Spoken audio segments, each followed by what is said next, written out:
Hello, everybody, and welcome to another edition of Magic Mics, proudly sponsored by Mana Traders, as well as Twitch subs and Patreon supporters just like you. My name is Evan Irwin, and we get started each week by saying hello to my two co-hosts, PowrDragn. What's up, everybody? And I think I'm going to reach the edge of my sanity before the Edge of Eternities, but we'll see. Well, I hope it doesn't all leak out everywhere like it's been leaking all week. Yeah, my brain is leaking. The internet's Reuben Bressler, everybody. Hey, everybody, I'm also here. That's correct. He is here, and we're doing it. And if you missed our pre-show, we talked about all sorts of stuff. Patrons get access to that extended version right after we get done here. Of course, we kick it off with our first pick being Edge of Eternities. It's Edge of Eternities all over the place. Final Fantasy, we don't play with you no more.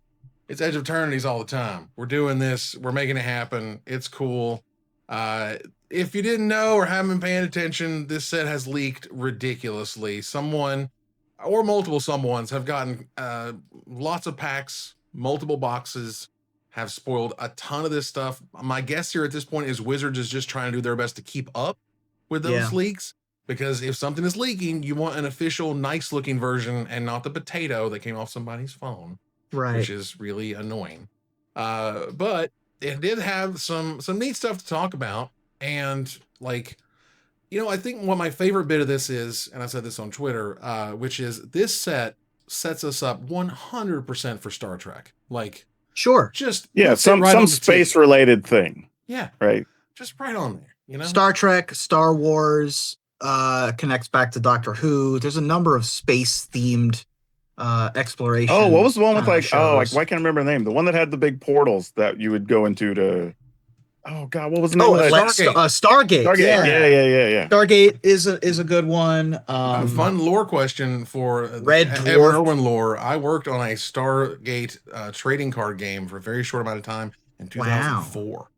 Wow. Yeah, nice, I got paid, did contract work to try to make one happen, and it never happened. It was going to be published by Sony online. I was about to say that one must have not made it to print, which is sad. It never did, but it was pretty neat working with a designer and testing out the stuff, and I get my buddies at the card shop to try it out and stuff. Nice. It wasn't very good, unfortunately. Sure. But hey, I feel you. Like I said, I was on a dead Godzilla product, so I totally understand. Hey, I love G.I. Joe, the TCG, so we all have our things. All right, so Reuben, kick us off. We're going to talk a little bit about one card or a couple cards from the set for each of us to chitter chat about. What is your first card? Oh yeah, where are these listed? In the Discord, there, Budro. Oh, they're not in the. They should be, but I'm show not, notes. I'm not doing that right yet because I'm not that good. I'm working on it. Okay. Well, in that case, there are some super cycles in Magic, and I'm a huge fan of super cycles across the history of Magic. We haven't had a Ling in a while. I think that we sort of ran out of colors to have Lings, like Morphling and Thornling. And did we not complete those? Things like that. I don't know if I think we did complete the color cycle. Yeah. Oh, But we did get a second blue one, for example. And so there's more of those. But there's other super cycles that exist in the game, or at least homage kind of cycles. And one of the more recent cycles that has been teased, and we have two pieces of, are the 3-pip monocolored charms, which are the Arch charms. We have Archmage's charm, which is blue, and Archdruid's charm, which is green. And now we have a third entry, which is Archenemy's charm. Great name, love it. And it's going to be black, rare in the new set, where you choose one. You either exile target creature or planeswalker. You return 1 or 2 target creature and or planeswalker cards from your graveyard to your hand, or you put 2+1/+1 counters on target creature you control. It gains lifelink until the end of the turn. Obviously, the standout here is going to be exile target creature or planeswalker at instant speed for 3 mana. We've had destroy for a lot of the time, but especially if you're playing against any amount of recursion, getting rid of the thing entirely and removing it from the game is going to be a lot bigger of a deal. The second most common is going to be draw 2 cards, ...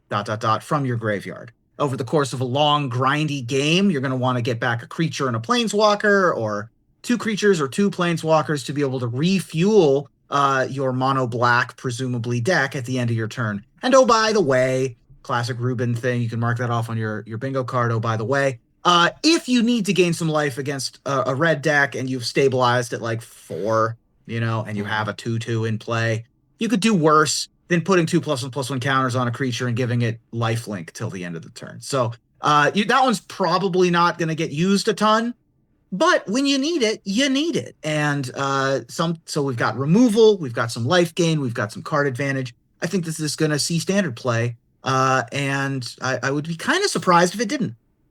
I think that third choice is actually a little bit of a surprise combat trick in black that you don't get very often, especially when if you're wanting to block something in those matchups, and getting the extra 2 counters is actually pretty big. Because I was with you, I thought, probably won't use that third one very much. But then the more I thought about it, I'm like, there have been enough scenarios where I'm playing like Golgari or something, and like, okay, maybe. Sure. like I might actually use this. I could see this being a thing. Yeah, pretty solid card all around, honestly. But I'm with you. I think it's mostly a card to replace some of the rotating removal spells, and the fact that it exiles is really big with all the graveyardy stuff right now. Yeah, the exile is super huge, but ultimately, if you look at it as 3 mana, instant speed, draw 2 of your best cards out of your graveyard. Right. At the end of their turn, that's just huge, and +2/+1/+1 counters is weird. Normally what black does is they give it that that 1 boost, and if this thing dies, return to the battlefield and blah blah blah. Yeah. Sometimes it gets lifelink when it does that, most time it doesn't, but whatever, 800 different flavors of that. Now it's like, well, okay, just make your thing giant and gain some life. So cool. I do love the super cycles, and they've made green, black, and blue, and we need a red one, and we need a white one, and I'm sure they're going to be super cool when they show up. Yeah, so that's going to be Archangel's Charm for white, I would guess. Archangels, yeah. And then Revelry or something. Rivals Charm? Yeah, Arch Rivals, what I was thinking. Arch Rivals is a great name. Charm? Yep. So there we go. We did it. Nice. What's your second card? Call me Wizards. Over the course of the history of game, we have had a lot of 3 mana generic blue counter spells. And some of them have been quite good, and most of them, I would say, have gone by the wayside. Cancel did make the Pro Tour top 8 of a block Pro Tour, but it's been many years since that was the case. You need to get a little bit extra value on your colorless blue counter spell. So while Dissolve might have been good enough during Theros Standard, and saw it coming, might have been okay when Call Time was around, you do really need something extra to have go on. And we are getting a generic blue instant speed counterspell that does give you pretty good value for putting it in your deck, and that is Unravel. Unravel is a generic blue instant that says counter target spell. If the amount of mana to cast that spell was less than its mana value, you draw a card. Really interesting wording here. So one of the things that we love is the deck building puzzle of getting the reduced cost effect of cards. Up the Beanstalk, for example, just went away because we had a lot of things like Overlords, we had a lot of things like Leyline Binding that, the deck building puzzle for Up the Beanstalk had been solved many, many, many times. But there's still many ways to reduce the costs of things, from Witchstalker's Frenzy to any of the creatures that cost less for the number of creature cards in your graveyard, and Warp as an ability. Now we have in the new set, where that's like one of the main keywords of the set is a cost reduction mechanic that lets you play something a little bit early for a turn before it exiles itself. Unravel rewards you for countering a warped card because it's a reduced cost, and it also punishes your opponents for being too greedy and delving too deep, and gives you an extra card as a result. So I really like this counterspell. It's right on the line of the perfect level of power that I'd like to see in Standard. Yeah, I think there's still a lot of stuff at reduced cost where you're talking about Overlords are still being played a lot. Your ride downs, a bunch of stuff that's still going to be standard legal, even without Leyline even being around. Like, there's still going to be a lot of opportunities. Like you're saying, with Warp, is going to be several Warp cards we've seen already will likely get at least a little bit of play. So, this will be looking for those to get an extra card. There's a lot of cool things randomly that this will hit. I don't think you'll get a card a lot, but it'll probably be more frequent than people think. This is the perfect card. Like, just the actual perfect card based on what literally just happened.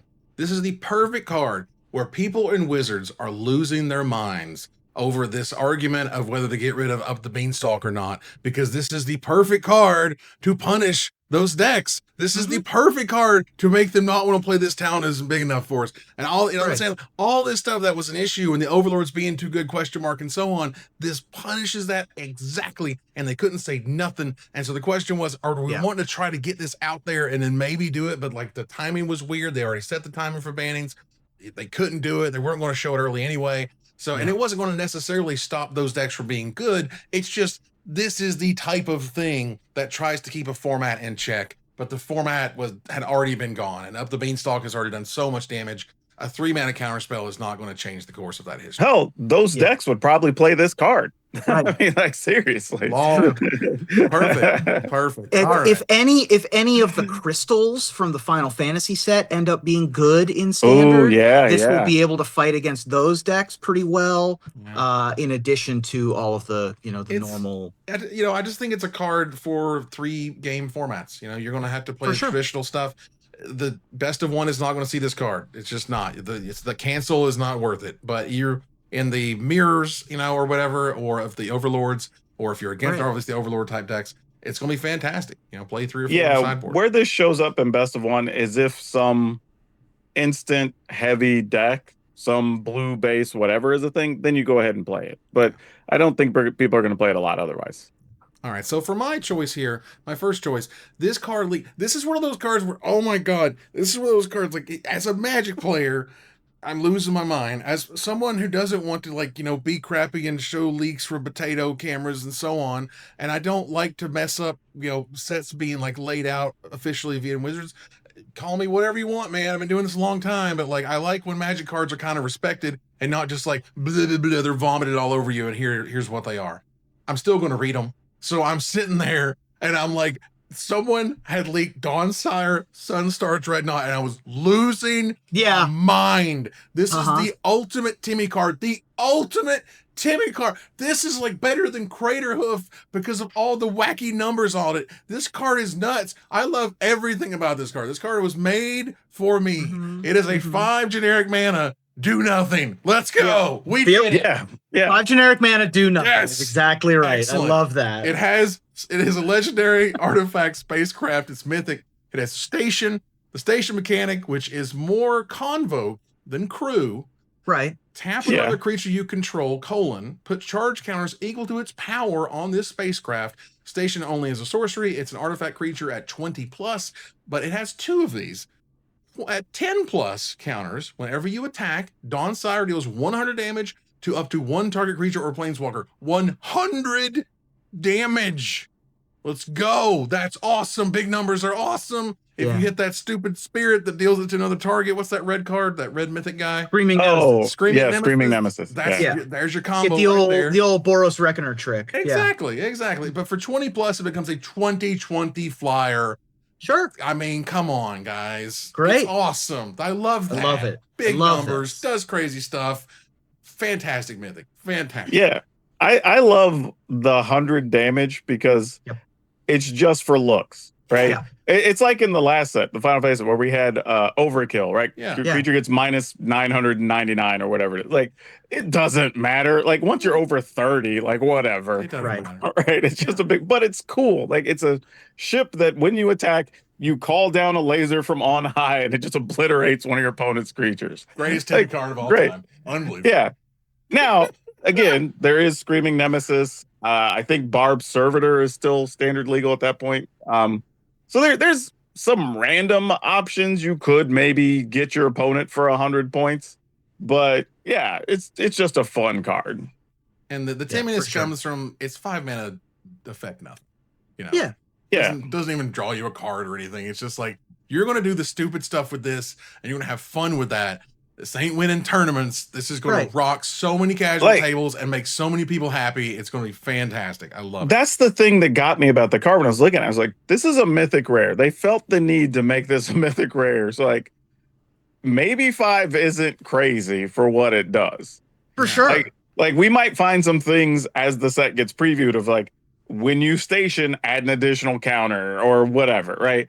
And if that's the case, I don't know, maybe this is a real card, because we'll 5 see. do nothing sounds nuts, but maybe it's not. Crazy. We'll find out. I mean, the one saving grace of this is that it's whenever you attack, period, full stop, Well, there's a comma, but you don't have to attack with this. It's you can attack with you can chump attack with a 1/1 and get an aerial strike to hit down on whatever it is you want to hit. So that's the one saving grade. Also awesome to say. Like, yeah, it's just everything about it. Actual battle cruiser magic. I love it. Yeah. I freaking love it. All right, so for my next card here, let's keep moving here. Is another mythic in the set. I think it's super cool. I love me a good control deck, even though they're kind of like the bad guys of every format. But I do love me a good control deck. And this card is just perfect for that very thing. And it is Quantum Riddler. Quantum Riddler is 2 blue, 3 generic mana for a 4/6 flyer. When it enters, draw a card. Okay, I'm on board. 5 mana, 4/6 flyer, draw a card. As long as you have 1 or fewer cards in hand, if you would draw 1 or more cards, you draw that many plus 1. Okay, one of the best top decks, right? Awesome. Yeah. It gets even better. It has warp of a blue and a generic mana. So for a blue and generic mana, you're going to cycle this at the very, very least. But again, Magic takes a long time. Control decks run through cards and play everything, and you're just trying to look for some sort of edge. First of all, it'd be a great edge in control mirrors, but when you're at top decking and you need some help, being able to like play out your hand and then warp this and draw 2 and maybe do something else, super duper powerful. And you've got a 5 mana 4/6 flyer that's going to also draw you a card when it enters the battlefield, sitting over here ready to be cast again. Like, that's powerful stuff, man. Like, this card is rad. I love the hell out of this thing. Yeah. I mean, the warp on this is just bonus. Like, because you don't even cycle it. It's just set aside for you to cast later. Yeah. And draw you another card. Yeah, so you're like, I guess just pay 2, get a card. Like, seems fine. Pay 2, Like, get 2 I mean? sounds a lot better to me, you know? Like, Now this I'm interested in at 5. There we go. Yeah. Even if it didn't have warp, this would be a player. I mean, 5 mana 4/6 flyer, we're already well beyond rate. Yeah. But replacing itself when it enters draw card, even if you have a full hand, that's already a good enough card. Now, if you're hellbent, you get to draw even more. We get to get what is it? File of Galadriel on a creature, on a finisher. Not to mention the fact that you could do it probably in back-to-back turns. You could probably go, all right, I'm hellbent. Top deck Quantum Riddler, draw 2. Right. Well, think about it. Off of the warp. If it's late, you're able to draw 2 and then play it. So you're drawing 3 cards, getting a 4/6 flyer for 7 mana. That's good, clean living, man. I'm doing it every day. Like, hell yeah. And warp as an ability interacts really well and fun, I think, with blink effects. And this one in particular plays really well with blink effects. Oh my god. Up the Beanstalk could not be in this format. It just could not. Sure. Oh, yeah. No. Well, at least this guy's, well, he is 5, so never mind. But yes, Up the Beanstalk could not be in this format. PowrDragn, what's your first card? My first one is a weirdly new card that's a throwback, but Thrumming Hivepool. It's 6 mana for an artifact that has affinity for slivers, which is hilarious for me to even see those words on a Magic card in 2025. But so it costs 1 less for each sliver you control, but then slivers you control have double strike and haste, as if slivers needed any other special abilities. But as a bonus, at the beginning of your upkeep, not even during your end step, you get 2 1/1 sliver tokens that you can actually attack with because they have haste and double strike.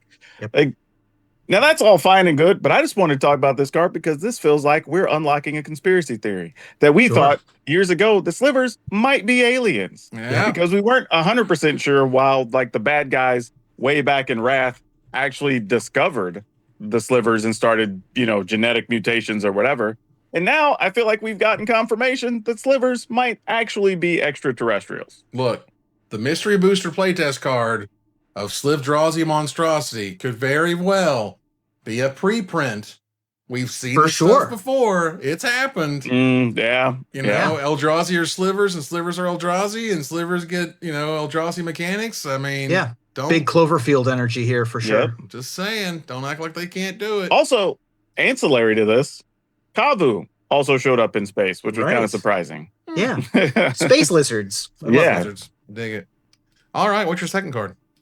My second card, this one's more serious, but Ouroboroid, I believe is how we say that, but it's a 2 green, 1/3 plant worm. So that's a weird combo, but at the beginning of combat on your turn, you put X +1/+1 counters on each creature you control where X is this creature's power.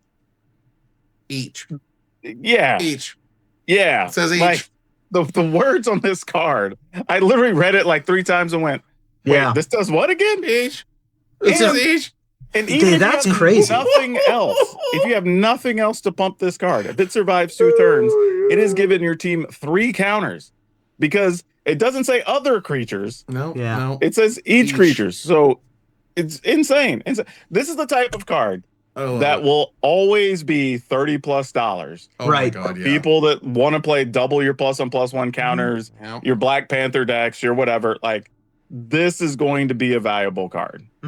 I adore when I read the way I love to read mythics. I read A, that it's a mythic, B, the cost, and then C, the power and toughness if it's a creature. And when it's this weird, I want to pay 4 mana for a 1/3 that's mythic. Oh, this thing better be sick. And then I read it and I was like, Jesus Christ, this card is insane.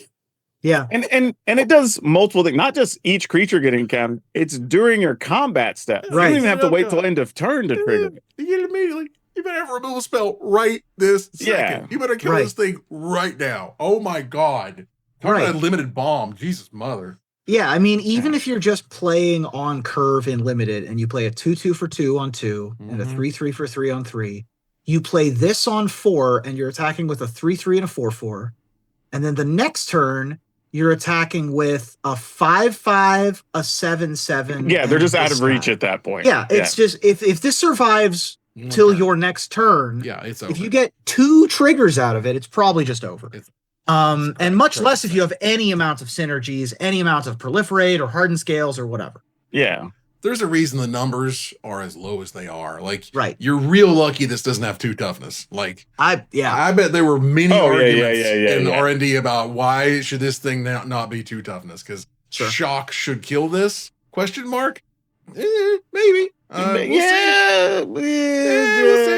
It's pretty epically sized in the art to die to a shock, but still. Now, there's also some silliness with this card because you can play, say, Warden of the whatever that guy is, Warden of the Grove on turn 3. So it already has a counter on it.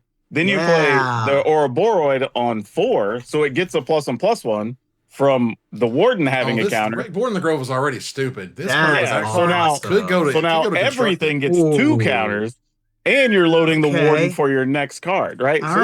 There's dumb stuff you can do with this. Lordy. Crazy stuff. That's a good beatdown. This set is pretty dope. I'm not gonna lie. There's some cool designs in this set.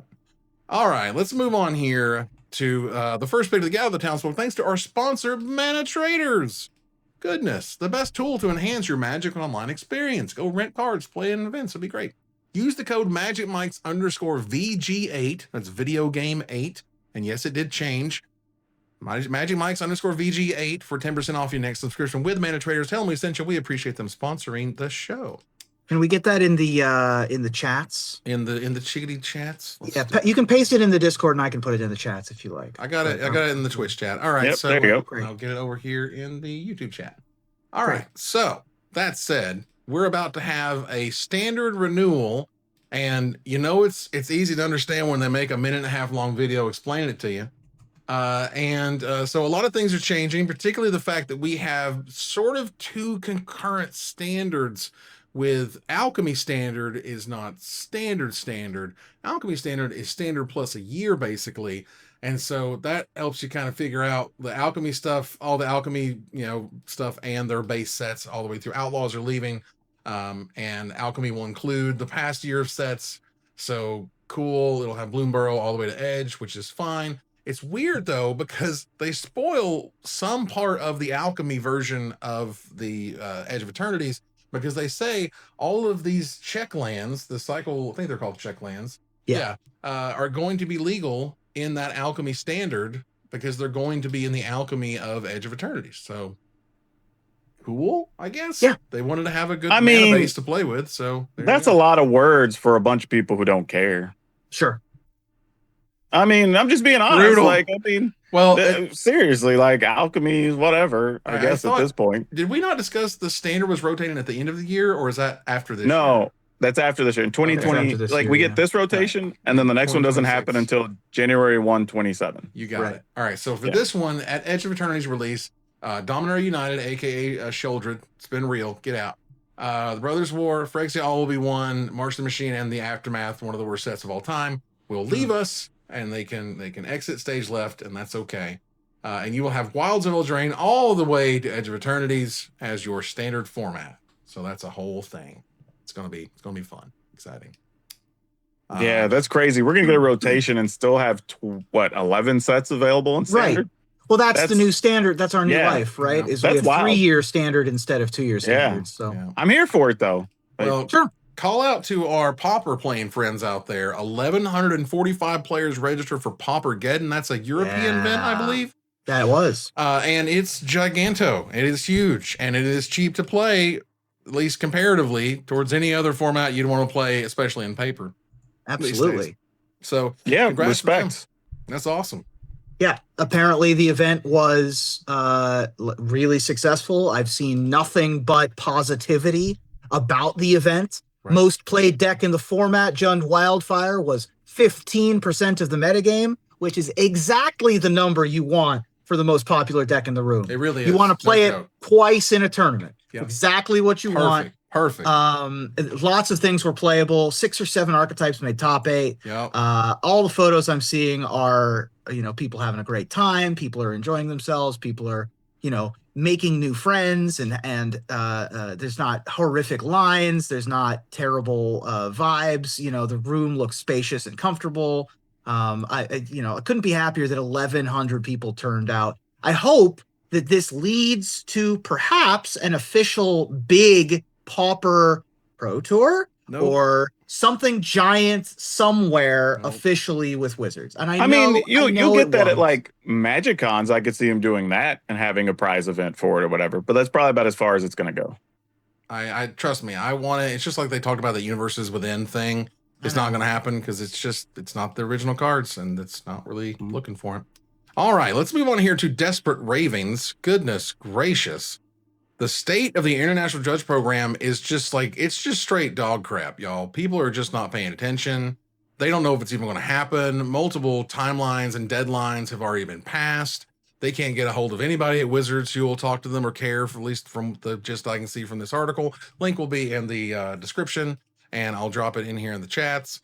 But, long story short, the International Judge Program looks to be on its very, very last legs. And I hate to say it, this is by design. Wizards wants nothing to do with the Judge Program. They haven't wanted anything to do with them for a very long time now. And ever since that whole, we need to run background checks on all of the judges, it's kind of went downhill, because I think Wizards as a company just got more and more skittish about it and have these people associated with the brand. And then that lawsuit to get them, employee benefits was the absolute last straw. And then they just said, screw it, we're done with this. And they haven't touched it in years. And here's where we are. I was still there when that lawsuit was happening. And I remember having conversations with people, obviously separate from Wizards because it wasn't official anything. I didn't affect any of it. Sure. But the idea that what was going to come of that for you if you were part of that suit, right? Best case, you get a few bucks. Right. But then there's also reality of, okay, well, you also have Justify. You didn't pay your taxes on all that other crap you were given that had value. So that was going to be a thing. And at the end, everybody just settled or whatever anyway, and it wasn't really a thing. Right. And it's just now what do you think is going to happen? You've now just told Wizards that well, even giving all this stuff of actual value, even though we don't put a number to it. Right. We still need more. Right. Yeah. What's their motivation now? And they know they can train whatever judge they need to. The higher ups or the people they use to run their events can make sure they have quality staff, and the rest functions or it doesn't, but they're still making crap tons of money. So it's less of a headache for them. And, ultimately they knew that a community would step into place, which it has. And, and there's still people you can rely on. So that sucks to hear. I hope it gets better soon. I do too. I think we're better off when there's more quality judges in more places, but always. It's hard to have a centralized way to do that.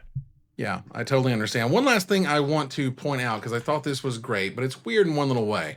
If you take a look at the website of justbuysingles.com, it's actually low-key hilarious because it kind of shows you why you should not buy packs for value Hmm. because it lets you crack fantasy collector boosters, let's say a Final Fantasy, and let's rip one open here. MSRP is, somewhere in $40. They charge around $100 these days. I just lost $52 when I opened that. I opened another one. I'm down 60. Wow. I opened another one. I'm down 113. That's wild. All right. So I lost a whole bunch of money opening 4 of them, $150 so far. So it's usually not in your best interest. Sometimes you will make money on this because sometimes you will open something. But the key that we found weird in the pre-show sort of talking about this was that the price per booster, it has the MSRP there, but the price per booster is set. Yeah. It could pull the actual live price from TCG Player just like it pulls every other price here, but it doesn't. That's really weird. Well, for me, don't even have that. It just like if I'm average player, right? And I'm thinking about going to my local game store and they have boosters for, I don't know, let's say $70, right? It's below market, but high enough that the store's still making some money, doesn't feel bad. So like, okay, is it worth it for me to buy them at $70?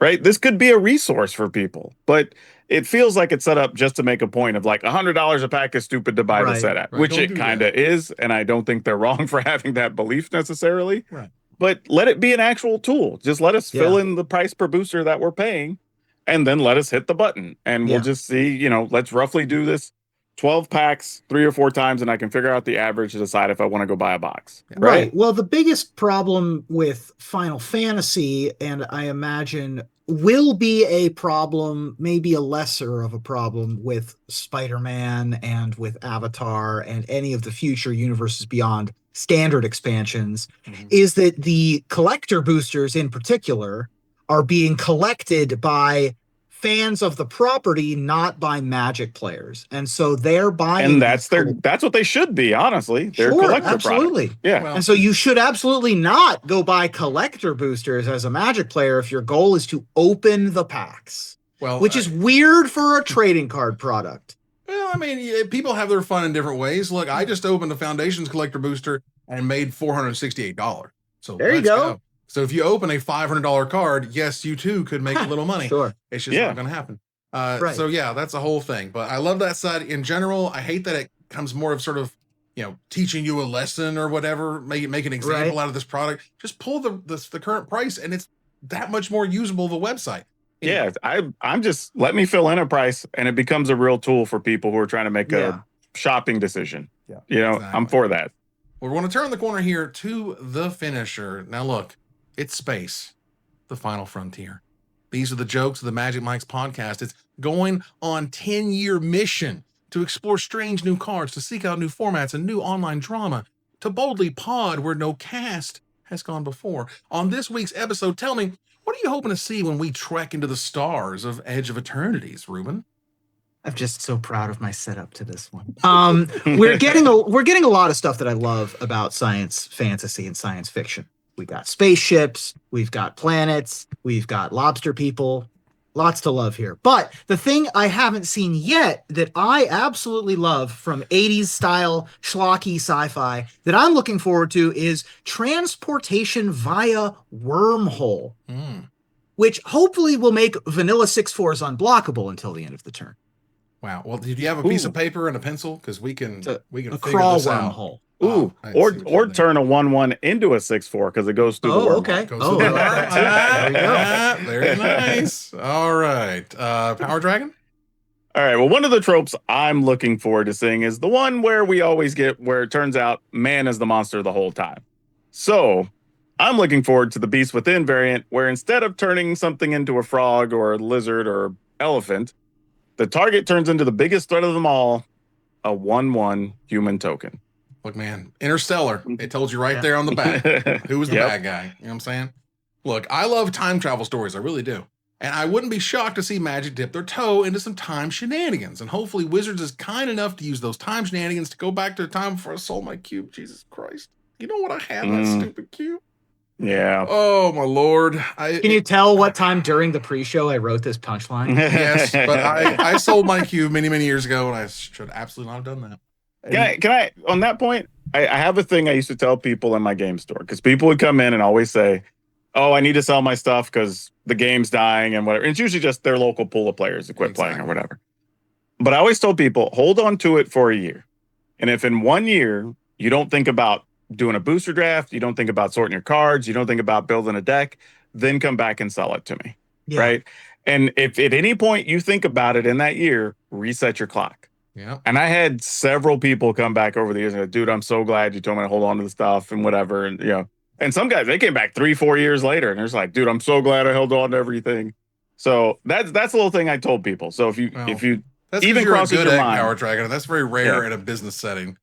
Sure. Yeah. Normally it's like, let me take everything you've got raw. I'm gonna be real. That was more for regulars or semi-regulars.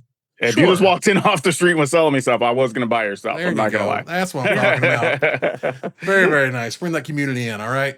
And that ends another live episode of Magic Mike's. Thanks for joining us here to discuss all things Magic. Thank you, PowrDragn. Hey, it's always good to be here. And man, there is a ton of stuff coming for Edge of Eternities. So come check it out over my YouTube. Woohoo. Thank you, Reuben. Hey, everybody. Thank you so much for joining this week. We love you all. Please consider liking on any social media platform. Obviously, go watch more of PowrDragn's content.